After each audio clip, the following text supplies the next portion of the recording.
శ్రీగురుభ్యో నమః. హరి ఓం. శ్రీ మహాగణాధిపతయే నమః. శుక్లాం వరదరం విష్ణుం శశివర్ణం చతుర్భుజం ప్రసన్నవదనం ధ్యాయేత్ సర్వవిఘ్నోపశాంతయే. శ్రీ వాల్మీకి విరచిత ఆనందరామాయణంలోని జన్మకాండ 5వదైనటువంటి జన్మకాండలో 3వ సర్గ. అంటే అమ్మవారికి పుంసవనం సీమంతం చేశారు సీతమ్మవారికి. తర్వాత సీతాదేవి వాల్మీకి ఆశ్రమానికి వెళ్ళడం. రామదాసుల వారు అంటున్నారు, ఒకరోజు అటు పిమ్మట ఒకనాడు కౌసల్యాదేవి శ్రీరాముడితో అంటుందట, రామభద్ర, సీతమ్మను సీమోల్లంఘనకే త్వరగా పంపించు. కడుపుతో ఉంది కదా, సీమంతమైంది కదా, తర్వాత సీమోల్లంఘన చెయ్యాలి అని రహస్యముగా వార్త పంపించింది కౌసల్య. ఆ తల్లి మాటలు విని లక్ష్మణుడితో శ్రీరాముడు కౌసల్యకు ఏ కారణం మీద సీతను వాల్మీకి ఆశ్రమానికి పంపబోతున్నది తెలియజేశాడు. అంత సీతమ్మకు 8వ నెల రాగానే లక్ష్మణుడు విరిచుండగా రాఘవుడు ఏకాంతమున సీతతో సాకరి మాట నెపమున కల్పించి లోకోపవాద భీతి అన్నట్లుగా నిన్ను వనానికి పంపుతున్నాను. 3 నెలల నుండి కానీ 5 నెలల నుండి కానీ తుదకు 7 నెలల నుండిన గర్భిణితో సంగమించరాదు చెప్తున్నారు అన్నమాట. శాస్త్రమును గౌరవించు రజకుని మాటని, అంటే రజకుడు చాకలివాడి మాటలు నేను పరిపాలిస్తాను. నీ వద్ద ఉండదలుచుకోవడం లేదు. చంద్రబింబం వంటి ముఖము గల నిన్ను చూసి కామము అధికమగుచున్నది. నిన్ను చూస్తే నీ వియోగము నేను భరించలేను. నీ మీద కోపము నాకిట్లు కలుగును. సీతాదేవి మీద రాముడు కోపం రాదు. అందువల్ల కొంతకాలం నిన్ను నేను దూరంగా ఉంచదలిచితిని. సత్యముగా విను, ఇది నిజం చెప్తున్నాను, విను. మనోహరిని 5 సంవత్సరములైన తర్వాత మరలా నా సమీపమునకు వచ్చి లోకమును మెప్పించటకి శపథమును చేయగలవును. భూమి నీకు దారి ఇవ్వగా సింహాసనం మీద కూర్చొని పాతాళమునకు ఎప్పుడు పోదువో అప్పుడు మళ్ళీ నేను భూదేవిని స్తుతించి జగత్పూజితమగు నీతో మళ్ళీ జీవిస్తాను. అంటే ఆ భూమాతని బతిమాలలో స్తుతించో మళ్ళీ నిన్ను నా దగ్గరికి తెచ్చుకుంటాను. 2 కుమారులతోనూ నాతోనూ నీవు భోగములను అనుభవించగలవు. నా వలన నీకు కుసుడు అని జ్యేష్ఠపుత్రుడు పుడతాడు. మునీంద్రుని తపప్రభావం వలన లవుడు అని పేరు గల మరి ఒక కుమారుడు కూడా జన్మిస్తాడు. వాల్మీకి ఆశ్రమంలోనే కుశలవులు జన్మిస్తారు. మీ తండ్రి ముందుగా వెళ్ళి వాల్మీకి ఆశ్రమం నీకు తగిన గృహాదులన్నీ కూడా సిద్ధం చేసి ఉన్నాడు. మీ తల్లిను అక్కడే ఉంది. అట్లు చేయుటకు నేను ఆజ్ఞాపించింది. ఇప్పుడు నేను చెప్పినట్లు నీవు చెయ్యి. మునుపు దండకారణ్య గోదావరి తీరమున నీవు నా ఎడమ పక్కలో నివసించినట్లుగా ఇప్పుడును నా ఎడమ భాగమును నివసించుము.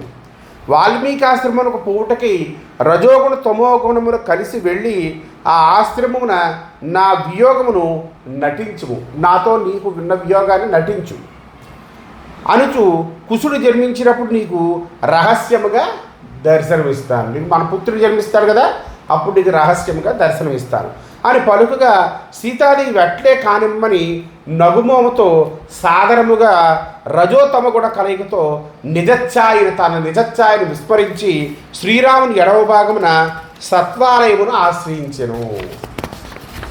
రజోతమ అనేది శ్రీరాముని యొక్క ఎడవ భాగాన్ని ఆశ్రయించిందట. ఇప్పుడు రంగం సిద్ధమైంది మాట సీతాదేవిని పంపించడానికి. పిదప శ్రీరాముడు లోకవార్తలన్నీ కూడా విచారిస్తున్నట్ట. జ్ఞానైక విగ్రహుడైన శ్రీరాముడు రాత్రి సభకు వచ్చి మంత్రివర్యులు, పెద్దలు, సేనా ప్రముఖులు అందరూ సమావేశమై ఉండగా సింహాసనమును అలంకరించారు.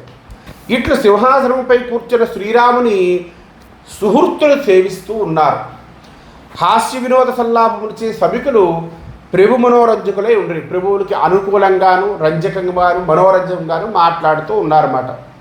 అప్పుడు శ్రీరాముడు కథాప్రసంగవశమున విజయుడు అని పేరు గల వానితో ఊరి కాని వారు కానీ దేశము కాని వారు కానీ సీతను గురించి కానీ నన్ను గురించి కానీ మా తల్లిని గురించి కానీ మా తమ్ముళ్ళను గురించి కానీ కైకేయి గురించి కానీ ఏమనుకుంటున్నారు అది మంచిదైతే మంచి, చెడైతే చెడు, నీవెంత మాత్రము వెరువకుండా ఏది అనుకుంటున్నారో అది చెప్పు, నా ఆజ్ఞను పాలించు అని అనెను.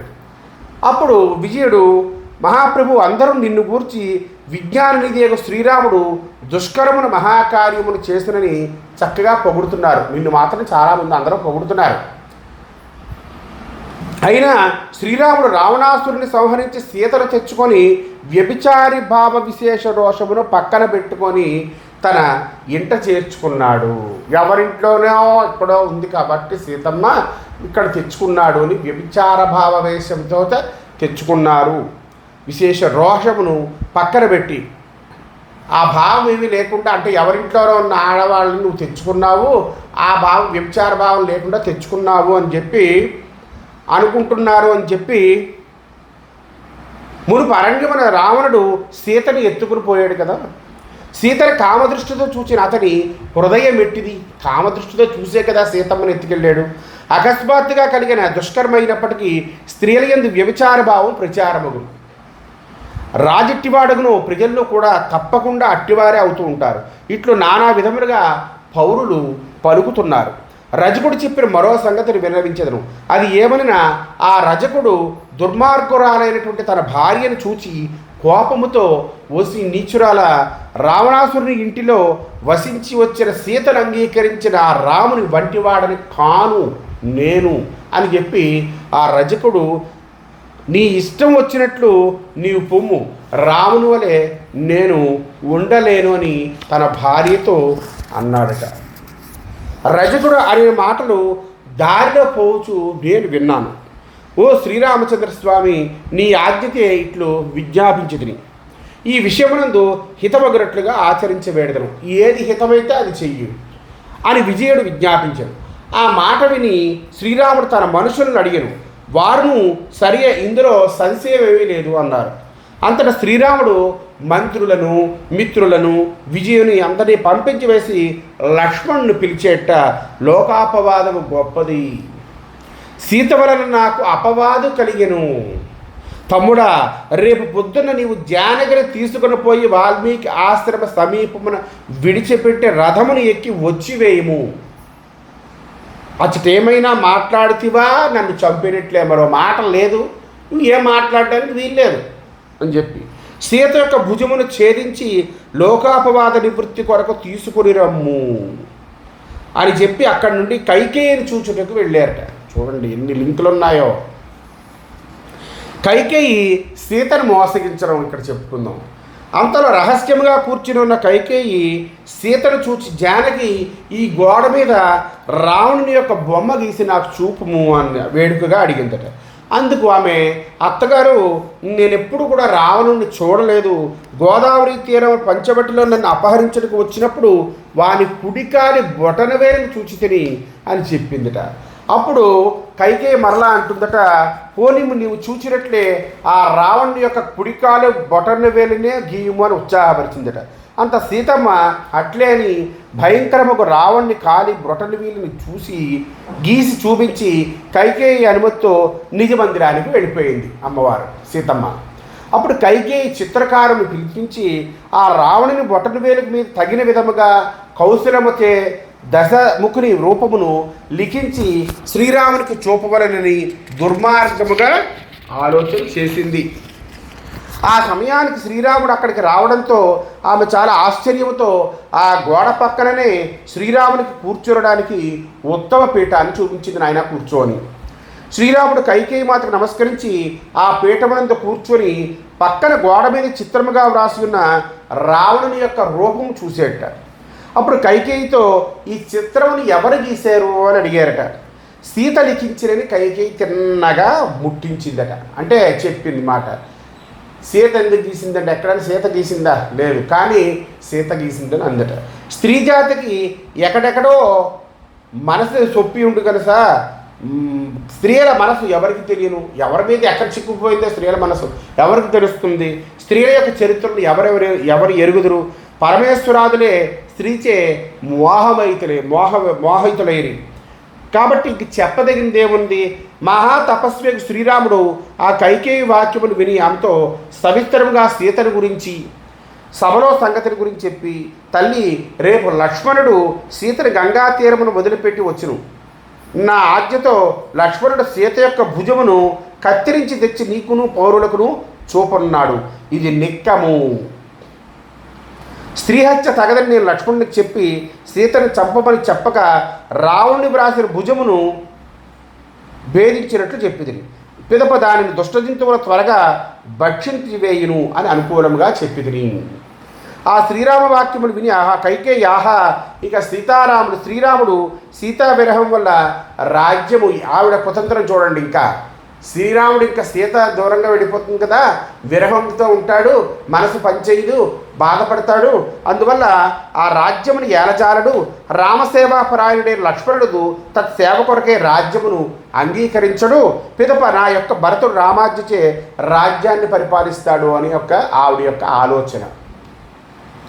ఇట్లు మనసున ఆలోచించి కైక మురిసిపోయింది. అయ్య బాబాయ్ మళ్ళీ నా కొడుకు రాజు అయిపోతాడు అనుకోని శ్రీరాముడు కైకేయికి నమస్కరించి సుమిత్రకును తన తల్లికి సభలోని సమాచారమును కైకేయి మందిర వృత్తాంతమును వినిపించి కౌసల్య సుమిత్రులకు నమస్కరించేట. ఆ తర్వాత మళ్ళీ చూడండి, అంటే ఇది సీతారాముల యొక్క అన్యోన్య దాంపత్యానికి ప్రత్యేక మాట. ఈ దృశ్యాలు సీతారామ సరస రహస్య సల్లాపం, ఇద్దరు రహస్యంగా మాట్లాడుకుంటున్నారు. శ్రీరాముడు సీత యొక్క అంతఃపురమునకు వచ్చి ఆమె ఇచ్చిన అర్ఘ్యపాద్య సత్కారమును స్వీకరించి ఆమెకు సభా సమాచారమును కైకేయి గృహ వృత్తాంతమును చక్కగా వినిపించరు. అప్పుడు సీతమ్మ, స్వామి, ఆ కైకేయి ఇంటి గోడ మీద ఆమె ఆజ్ఞ మేరక రావణ్ణి అంగుష్టమును ఒకటినే నేను వ్రాసాను. ఆ తర్వాత ఆమె తన బుద్ధి కౌశలముచే రావణుని రూపము ఊహించి వ్రాసింది. అది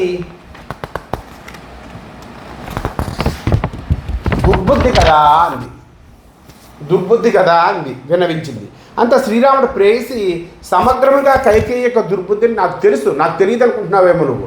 నాకు కైకేయి ఎలాంటిదో, కౌశల్య ఎలాంటిదో, సుమిత్ర ఎలాంటి వాడో, లక్ష్మణుడు ఎలాంటి వాడో అందరూ నాకు తెలుసు అని చెప్పి సీతను ఆలింగించి ముద్దు పెట్టి సీతతోడ దివ్య కనక పర్యంకమున యథేచ్ఛముగా దివ్య భోగములను అనుభవించి వినోదార్థము ఆ రాత్రి శ్రీరాముడు సీతతో గర్భవతి యొక్క స్త్రీల యొక్క మనసు ఏదైనా ఒక వాంఛితము వాంఛించట కలదు, నీకేమి వాంచగలదు అని అడిగేట.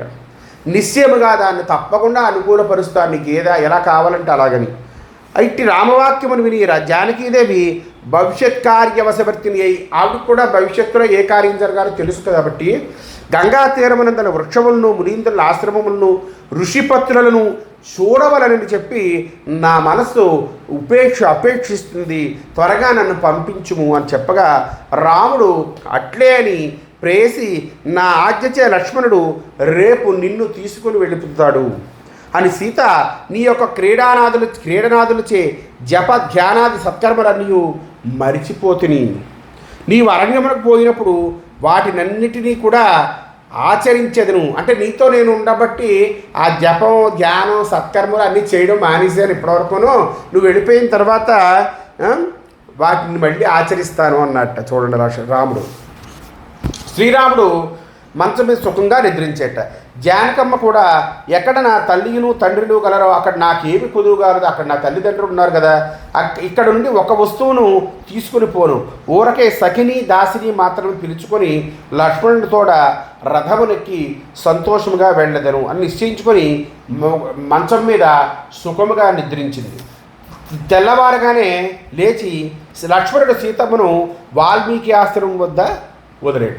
ఎలాగట? స్నానం చేసిన తెల్లారి లేచిన తర్వాత స్నాతుడైన శ్రీరామునికి బంగారు పాత్రమున్న ఆహారాదులన్నీ చక్కగా వడ్డించి మగని భోజనమైన వెనుక తను కూడా భోజనం చేసి ఊర్మిళ తోలికోటండ్రులను పరామర్శించి కౌసల్య మొదలైన అత్తలకు నమస్కరించి అనుజ్ఞ పొంది గంగా తీరమున ఉన్న వృక్షములను మునీంద్రులను చూచడికే యత్నించి సఖీయుతయే దాసిచే లక్ష్మణ్ణి పిలిపించింది. అంత లక్ష్మణుడు అన్నగారిచే ఆజ్ఞాపింపబడి సీతాదేవి యొక్క సన్నిధానమునకు వచ్చి దాసిని తులసి అని సఖిని జానకమ్మను రథంపై ఎక్కించి దక్షిణ మార్గమున వాయువేగంగా గంగా తీరానికి బయలుదేరాడు. ఇంద్రాది దేవతలు సీతాదేవి వచ్చిన మార్గమున సత్కారములు ఆచరించారు దేవతలు. పుణ్యప్రదేగు తమసా నదిని దాటి గౌతమీ నది జాహ్నవీ నదిని కూడా అతిక్రమించి పావనమైన యమునా నదిని అట్లే మందాకిని తరించి రెండవ తమసా నదిని కూడా దాటి చిత్రకూటం వద్ద ఉండే వాల్మీకి ఆశ్రమములకు సమీపమున అశ్వత్థ వృక్షము కింద ఉత్తమ పీఠపై దాసీసకులతో వదిలిని కూర్చుండబెట్టి నమస్కరించేట. అశ్వత్థ వృక్షం కింద రావి చెట్టు కింద కూర్చోబెట్టి లక్ష్మణుడు కండ్ల నీరు కమ్ముకు వచ్చుండ గద్గదులైపోయాడు. గొంతు రావట్లేదు, పలకట్లేదు. లోకాపవాద భీతి వలన శ్రీరాముడు వనమన నిన్ను త్యజించను. తల్లి, కొంచెము కూడా నీ దోషం లేదమ్మా. ముని యొక్క ఆశ్రమమునకు వెడలమని పలికి సఖి దాసిచే సేవింపబడుతున్న సీతమ్మకు ప్రదక్షిణ చేసి రథం ఎక్కి యథాపూర్వకంగా గంగా తీరానికి వెళ్ళాడు. శిష్యుల వలన సమాచారం వినిన వాల్మీకి మహర్షి సుమేధాజనకులను, మునిపత్తులను, బ్రాహ్మణులను వెంట తీసుకుని పోయి జానకీదేవిని పూజించి పల్లకి మీద ఎక్కించి, అంటే ఒక దురదృష్టం ఇంకొకటికి అదృష్టం అవుతుందట. అక్కడ రాముడు దగ్గర పంపించేస్తే వాల్మీకుని అదృష్టవంతుడయ్యాడు.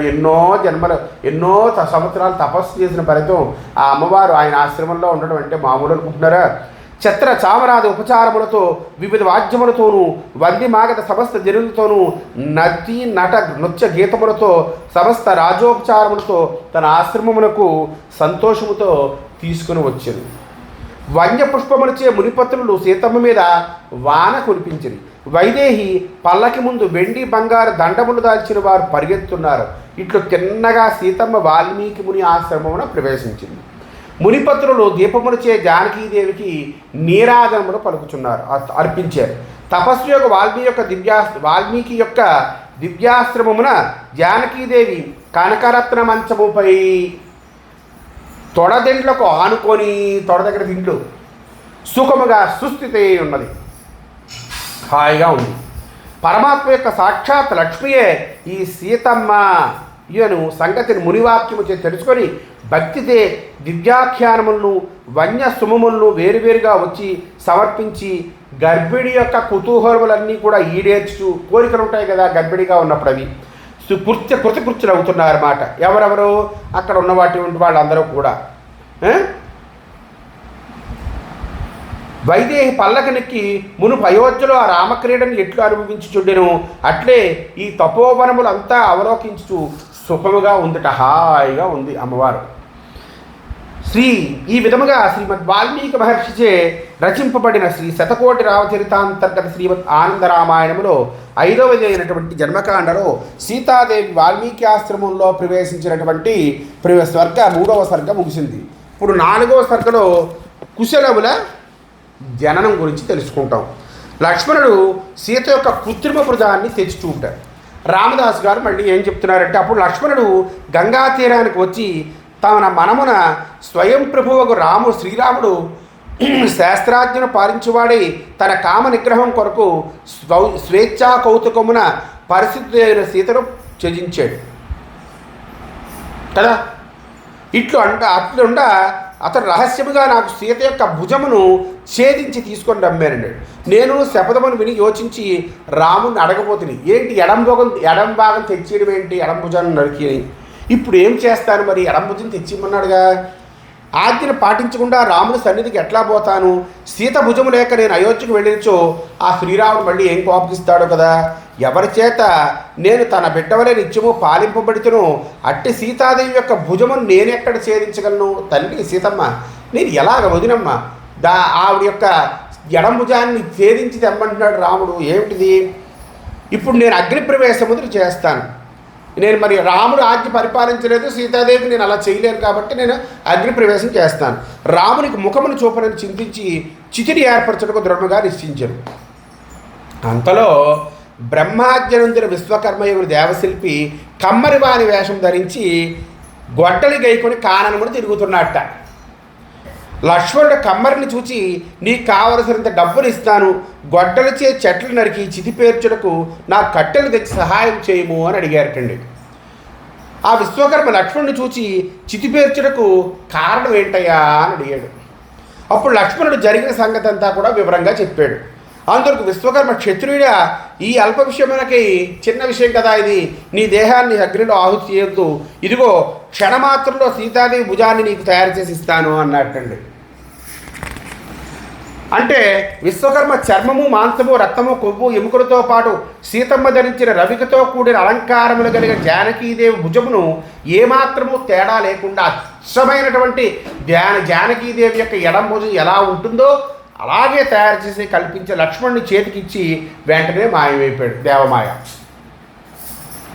లక్ష్మణుడు సీతాదేవి భుజమును తీసుకొచ్చి అయోధ్యలో ప్రవేశించి ధూళి, దుమ్ము, నిరుత్సాహము, లక్ష్మీ కళలేక కళావిహీనమైన మందిరం వలె పాపం ఉండే నగరాన్ని చూసింది. సీతమ్మ, రాముడు లేకపోతే అక్కడ ఏముందండి?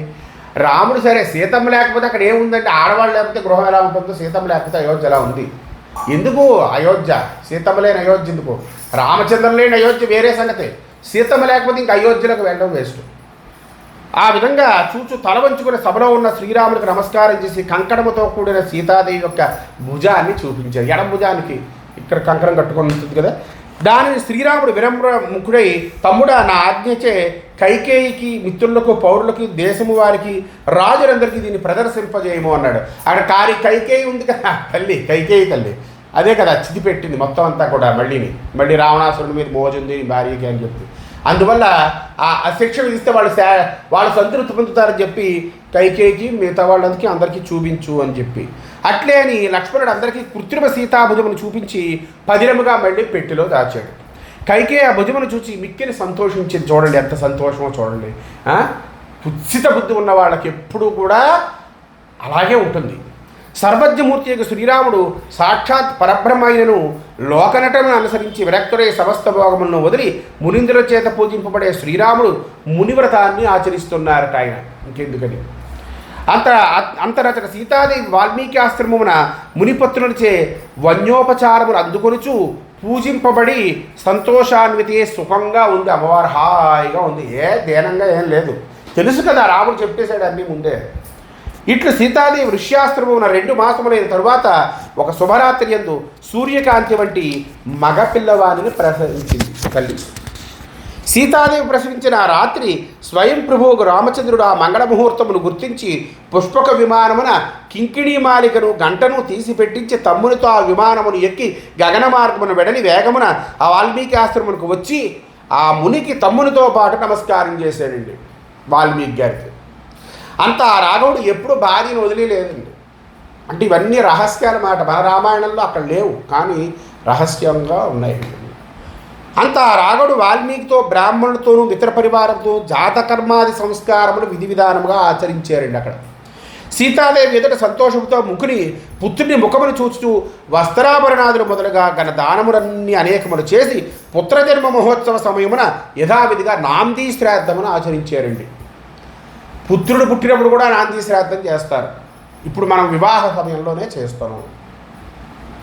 దేవదందువులు మోగాయి. శ్రీ సీతారాముల మీదను శిశువుల మీదను పూలవాన్లు కురిసాయి. దేవస్త్రీలు ఆడారు. జనక మహారాజు యొక్క మహావాద్యములు వాయింపబడ్డాయి. గడికలు నాట్యమాడారు. వంద్యమాగదులు సీతారాములను శిశువును శ్లాఘించారు. ఋషిపత్రులందరూ చక్కగా అలంకరించుకుని శ్రీ సీతారాములను శిశువులను దివ్య రత్న దీపములచే హారతలెత్తి చెవులకింపుగా పాటలు పాడారట.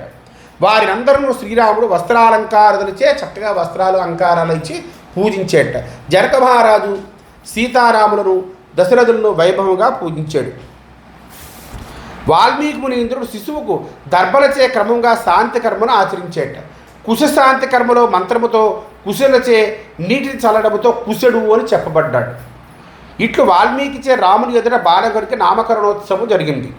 ఇట్లు అనేక మహోత్సవములతో అచ్చట యథాసుఖముగా ఆ రాత్రి గడిపి అక్కడున్న వారందరితో ఇక్కడికి నేను వచ్చిన సంగతిని ఈ ఆశ్రమం తప్ప మరి ఎక్కచోటనైనా ఎవ్వరు చెప్పుదురో వారు నాచే దండించబడతారు. నేను ఈ రాత్రి ఇక్కడ ఉన్నట్టుగా ఈ ఆశ్రమంలో వాళ్ళకే తెలుసు, మిగతా వాళ్ళకి తెలియదు. మిగతా వాళ్ళు ఎక్కడా బయట కూడా అనకండి, నాకు వారు ప్రత్యక్ష శత్రువులు అవుతారు అని చెప్పేట. శ్రీరాముడు అందరి వద్ద సెలవు తీసుకుని వాల్మీకి మహర్షికి పరుమారు నమస్కారం చేసి సీతాదేవి వద్ద సెలవు గైకొని తమ్మునితో పుష్పక విమానమును ఎక్కేట. మరియు ఒక క్షణమాత్రమున విమానం నుండి దిగి గృహమున ముందు వలె నిద్రిస్తూ ఉన్నాడు. ఎప్పుట్లాగే ఉదయానికి అంతఃపురంలో ఉన్నాడు ఆయన. పిదప శ్రీరాముడు చక్కగా అలంకరింపబడిన బంగారముతో చేసిన సీతాదేవి విగ్రహమును పెట్టుకొని 100 అశ్వమేధ యాగములు చేయటకు సిద్ధపడ్డారట. యాగము చేయదలితో దుష్ట స్వభావం కలిగినది, మైలమైనది, దుర్మార్గురాలు, ఎప్పుడూ భర్తను నిందించేది, ఎప్పుడూ భర్తతో పోట్లాడేది, క్రూరురాలు, దొంగలించే స్వభావం కలిగినది, భర్తను సంహరించడానికి ప్రయత్నించేది, నిత్య కలహప్రియ, జారిని, భర్త మాటను గౌరవించనిది, వెళ్ళిపోయినది, చచ్చినది, దుర్నీతి గలదాన్ని వదిలివేసి బ్రాహ్మణుడు ఇచ్చే పుణ్యకర్మ సమయమున దర్భతో చేసిన భార్యను పక్కన పెట్టుకోవాలి, ఉంచుకోకూడదు అలాంటి భార్యని. క్షత్రియుడేనిచో బంగారు ప్రతిమను, వైశ్యుడేనితో వెండి ప్రతిమను, శూద్రుడేనిచో రాగి ప్రతిమను తాను చేయించి పుణ్యకర్మ సిద్ధించడానికి పక్కన పెట్టుకోవాలి. అట్లు కాకుండా అన్ని వర్ణముల వారును బంగారు ప్రతిమను చేయించవచ్చు ఒప్పుకుంటే. శ్రీరాముడు సువర్ణ కృత్రిమ సీతను చేయించి పెట్టుకొని అగ్నిహోత్రములను ఆచరించి వచ్చాను. ఇతరులు కుసుమయ్య పత్రులు నంది గృహస్థులు అగ్నిహోత్రములను ఆచరించారు. సంతతము విడిచిపెట్టడ మిక్కిలి నింజము, అంటే విడిచిపెట్టకూడదు ఎప్పుడు కూడా. వ్యభిచరించుచు పతితో కలహించుచు పాపిని అయిన పడతిని ఆ దాన కర్మ ఎందు పరిత్యజించారట. మాతాంతరమును ప్రాశ్చిత పూరిత కావించి పరిత్యజించగా పెట్టుకొనవచ్చునట. అటు ఉంది ఇటు ఉంది. శ్రీరాముడు అప్పుడు బ్రాహ్మణుల తోడను వశిష్ఠుల వారి తోడను పక్షమునకు అవభృత స్నానము చేయని నిశ్చయించేట. అంటే 3 అశ్వమేధ యాగాలు కదా. పిదవ శ్రీరాముడు గంగానదికి ఉత్తర తీరమున ప్రయాగ మొదలకు దక్షిణమున ఉత్తర వాహిని గంగా ప్రవాహం గల ముద్గరాశ్రమమునకు వరకు, అట్లే గంగా ఉత్తరమున విస్తారముగా బంగారు నాగలచే యజ్ఞభూమిని ఏర్పరిచేట. ఇవి పరిధులు. ఎక్కడ? గంగానదికి ఉత్తర తీరం ప్రయాగ మొదలు, దక్షిణమున ఉత్తరవాహిని గంగా ప్రవాహం, ముద్గరాశ్రమం అవుతుంది. ముద్గరాశ్రమం అక్కడ వరకు, అట్లే గంగకు ఉత్తరమున విస్తారముగా మొత్తం ఇదంతా కూడా యజ్ఞవాటిగా ఆయన నిర్మించుకున్నాడు. అయోధ్య నుంచి ఎక్కడ ప్రయాగ వరకు. శ్రీరాముడు 100 అశ్వమేధ యాగములను చేయుట. శ్రీరాముడు బంగారు సీతతో యజ్ఞమును ప్రారంభించిన. ఆహా, శ్రీరాములు వారి మహమును ఏమనవచ్చును? జ్ఞానదృష్టి గల తపస్సంపన్నులు మాత్రమే చూచినట్లు సాత్వికి అయి సాక్షాత్ లోకైక మాతకు జానకీదేవిని తన ఎడవ పక్కలో నిరంతరముగా ధరించుచు అజ్ఞాన దృష్టితో ఉండు పామరలోకులకు చూచినట్లుగా బంగారు సీతను చేయించి పెట్టుకున్నాడు. అంతకుముందు సీతమ్మను పంపించినప్పుడే రజస్తమో గుణాలు రెండింటిని ఆశ్రయించి నువ్వు వాల్మీకి ఆశ్రమంలో ఉండు, నీ సత్వగుణం ఉందే అది నా ఎడం పక్కన రా అని చెప్పి ఆ ఎడం పక్కతో ఆ సత్వగుణంతో నన్ను నివసించు అని. అంటే లోపల అంతరంగంలో సీతమ్మ అక్కడే ఉంది. బహిరంగంగా అజ్ఞానులు మనలాంటి వాళ్ళు చూడడానికి ఆ బంగారు ప్రతిమను పెట్టుకున్నాడు. కానీ సీతమ్మ ఎప్పుడూ రాముడిని వదిలిపెట్టి వెళ్ళిపోలేదు. యజ్ఞానంతరమున ఆ బంగారు సీత ప్రతిమను నిజ గురువుకు వశిష్ఠమునికి అర్పించారు. అట్లే 100 యజ్ఞములోనూ 100 సీతామూర్తులను గురువు గారికి అర్పించబడి 100 బంగారు ప్రతిమలట. అట్టి 100 బంగారు సీతా ప్రతిమల దానఫలము చేతనే ద్వారకలో శ్రీకృష్ణావతారమున 16,000 మంది మీద 100 పెళ్ళాడుచున్నాడు. ప్రతి యజ్ఞమునకు శ్రీరాముడు నల్లని చెవిగల యజ్ఞాస్తమును విడుచుండును. ఇది 4 దినముల్లో చతుర్దిక్కుల చుట్టి వచ్చును. అంటే అశ్వమేధయాగం ఒకటి కాదు, 100 అశ్వమేధయాగం చేశారండి ఆయన. ఇట్లే వేరువేరుగా గుర్రములన్నీ యజ్ఞములో వచ్చిచుండెను. శత్రుఘ్నుడు పుష్పక విమానమును ఎక్కి యజ్ఞతురంగములను వెంబడించి పాలిస్తూ ఉన్నాడు. ఇట్లెల్లెప్పుడూ యజ్ఞశాలలో శ్రీరాముడు దీక్ష వహించి రారాజులుతున్నాడు. ఈ విధంగా 99 యజ్ఞములను పూర్తి చేసిన శ్రీరాముడు 100వ యజ్ఞమును ప్రారంభించేట. గంగానది యొక్క దక్షిణ తీరమున ముద్గలాశ్రమం కలదు కదా, అక్కడ దాని సమీపమున ఉత్తరవాహిని అయినటువంటి గంగ ఉంది. దానికి ఉత్తర తీరమున వాల్మీకి ముని 10 రోజుల పాటు రాత్రుల్లోనూ సంధ్యాకాలము యందు శ్రీరామరక్షచే బాలకుని అభిమంత్రించేట.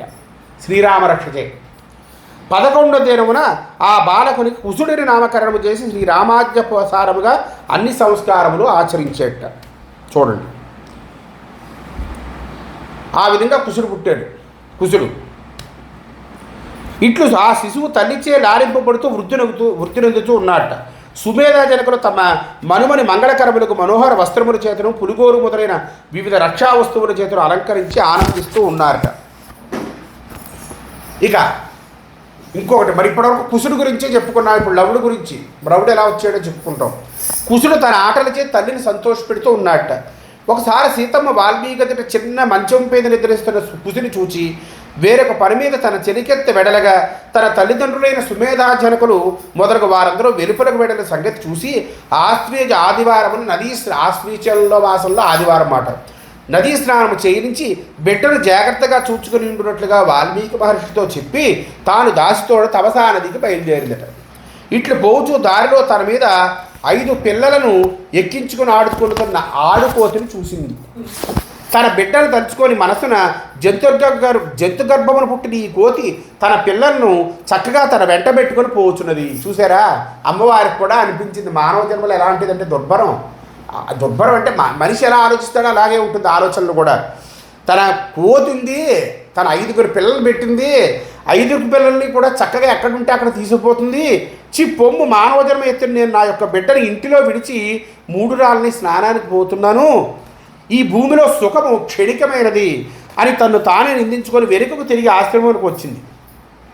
అంతలో అచ్చట ఇంటిలో వాల్మీకి ముని అల్పశంకకు పోయి ఉన్నాడు. ఆ వాల్మీకి ముని గారు ఏదో శంక వచ్చి బయటికి వెళ్ళాడు.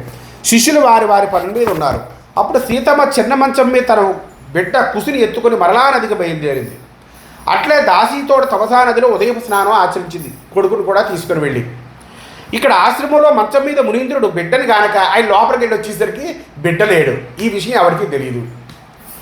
మరలా నిట్టూర్పు విడుచు సీతాదేవి శపించినేమో అని భయం ఉంది ఆయనకి. వాల్మీకి ఆశ్రమంలో సీతాదేవి వాల్మీకి గారికి కూడా ఆ లవముచే అంతే దర్భలచే కుసుని వలె ఒక బాల్ని చేసి పెట్టి తన తపోబలముచే ప్రోక్షించి త్వరగా జీవశక్తిని ఇచ్చాడు. తన తపోబలాన్ని ఉపయోగించి. అప్పుడు ఆతృతచే మునీంద్రుడు జ్ఞానదృష్టితో యథార్థమును ఎరుగుడయ్యాడు.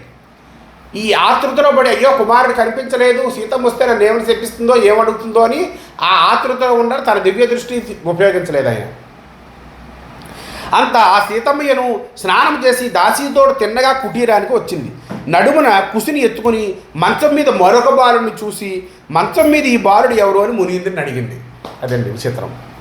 అప్పుడు వాల్మీకి మహర్షి సీతాదేవి శంకర కుసిని చూసి చాలా ఆశ్చర్యముతో సీతాదేవికి నమస్కరించి సర్వవృత్తాంతమును వినవించాడు. మరియు ఆ బాలకుని సీతాదేవి యొక్క తొడ మీద కూర్చుండబెట్టి, జానకమ్మ, నా యొక్క ప్రసాదం వల్ల వీడు 2వ కొడుకు అగును. వీరిని లవమునుచే నిర్మించినందువలన వీడికి లవణుడు అని చెప్పబడును అని ఆనతిచ్చిను. అంత ఆ సీత కూడా వాల్మీకి వచనానుసారముగా ఆ శిశువును అంగీకరించి లాలించింది. మునీంద్రుడు ఆ బాలకులు ఇరువురిలో పెద్దవాడిని కుసురనియు చిన్నవాడిని లవుడనియు అని పేరును పెట్టి లవునికి కూడా జాతకర్మాది సంస్కారములు చేశాడు. అప్పుడు భూమి మీద స్వర్గములోని మంగళవాద్యాలు మ్రోగాయి. దేవతల సీతాదేవి మీద బాలకుని మీద వాల్మీకి మీదను పూలవాన కురిపించారు. సుమేధ జనకుల పరమోత్సవములు చేయించారు. క్రమముగా ఆ బాలుని ఇరువురు విద్యాసంపన్నులయ్యారు. వాల్మీకి వారికి ధనుర్విద్యను అస్త్ర విద్యను చక్కగా నేర్పించాడు. శ్రీరాముని యొక్క ఆనంద రమ్యమైన చరిత్రము గల సమగ్ర రామాయణముని రాశారు. కుమారు స్వర సంపన్ను సుందర వస్మినావివ తంత్రీలయ సమాయుక్తు గాయంతు చేరతుర్వనే తత్ర మునీనాంతు సమాజేషు స్వరూపిడౌ గాయంతావితౌ దృష్ట్వా విస్మిత మనుయోబ్రవీత్. చూడండి, అశ్విని దేవత ఎంత బాగుంటారంటే వాళ్ళు అందంగా ఉంటారు. అశ్విని దేవతలు సుందరాంగులైన లవకుశలిద్దరూ కూడా కుశలవులు మధురస్వర సంపన్నులై వీణాపాణుని వీణాలకు చేత పట్టుకొని తాళానుసారముగా శ్రీరామ దివ్య చరిత్రను పాడుచు వనమున ముని సమాజముల్లోనూ సంచరిస్తూ ఉన్నారు. చక్కగా రామాయణాన్ని పాడుకుంటూ గానము చేయనట్టి కుమారులను చూచి ఎంతో ఆశ్చర్యాన్ని పొందిన మునీంద్రులు, ఆహా, చిరకాలము నుండి చిరంజీవులకు మేము గంధర్వుల్లోనూ కిన్నెరుల్లోనూ దేవతల్లోనూ స్వర్గ భూ పాతాళ కైలాస సత్యలోకాది సమస్త లోకముల్లోనూ సర్వదిక్కులలోనూ విశేషముగా సంగీతమును విన్నాము. కానీ ఇట్టి గీతవాద్య నైపుణ్యమును మేము ఎరుగము. అంత బాగుందట ఆ రామాయణం వారి యొక్క గొంతులో తాళవాద్యాలతో అని పొగడుతున్నారట. ఇట్లు సర్వసంస్థులై బంగారు ఆభరణములు అలంకరించుకున్న సుకుమారమూర్తులైన చిన్నారులు ఇరువురును కూడా వాల్మీకి ఆశ్రమములో ఏకాంతముగా సుఖముగా చిరకాలము వసిస్తూ ఉన్నారు. ఆ బాలకులు బాలక్రీడల చేతను బాలవాక్కుల చేతను సీతాదేవిని సుమేధా జనకులను వాల్మీకి మునీంద్రుని కూడా ఆనందింపజేయుచున్నారు. ఇంకేముందంటే పిల్లలుంటే పిల్లలే లోకం, వాళ్ళు ఏమి తిరిగినా వాళ్ళ వైపే కదా ఉంటుంది దృష్టి అంతా. ఈ విధముగా శ్రీమద్ వాల్మీకి మహర్షి రచింపబడినటువంటి శతకోటి రామచరితాంతర్గత శ్రీమద్ ఆనంద రామాయణములో 5వ జన్మకాండలో కుశలవ జననమును వివరించి 4వ సర్గ ముగిసిందండి. హరి ఓం శ్రీకృష్ణార్పణమస్తు.